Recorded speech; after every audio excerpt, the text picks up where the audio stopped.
കൂട്ടുകാരെ, വൈക്കം മുഹമ്മദ് ബഷീറിൻ്റെ മതിലുകൾ എന്ന നോവലിലെ നാരായണി എന്ന കഥാപാത്രമാണ് ഞാൻ. വരൂ, നമുക്ക് കണ്ടു നോക്കാം. ആരാ അവിടെ ചൂളമടിക്കുന്നത്? ഞാനാ. പേരെന്താ? ബഷീർ. ചെറിയ തോതിൽ ഒരു എഴുത്തുകാരനാ. 2.5 കൊല്ലം തടവ്. ഞാനിവിടെ തനിച്ച. കൂട്ടുകാരെല്ലാം പോയി. അല്ല, പേര് പറഞ്ഞില്ലല്ലോ. നാരായണി. സുന്ദരമായ പേര്. വയസ്സ്? 22. സുന്ദരമായ വയസ്സ്. കഠിന തടവാണല്ലേ? 14 വർഷമാ. വന്നിട്ട് ഒത്തിരി നാളായോ? 1 വർഷമായി. എന്തൊരു ജീവിതമാ. എനിക്കൊരു റോസാ ചെടി തരുമോ? നാരായണി എങ്ങനെ അറിഞ്ഞു ഇവിടെ റോസാ ചെടിയുള്ള കാര്യം? ജയിലല്ലേ, എല്ലാവർക്കും അറിയാം.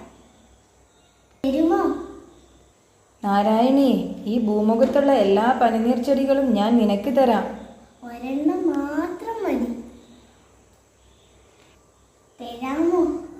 ഓ, ഇതെന്തൊരു ചോദ്യമാ നാരായണി. നാരായണി ഇവിടെ തന്നെ നിൽക്കണേ. ഞാൻ ഇപ്പോൾ തന്നെ കൊണ്ടുവരാം, കേട്ടോ?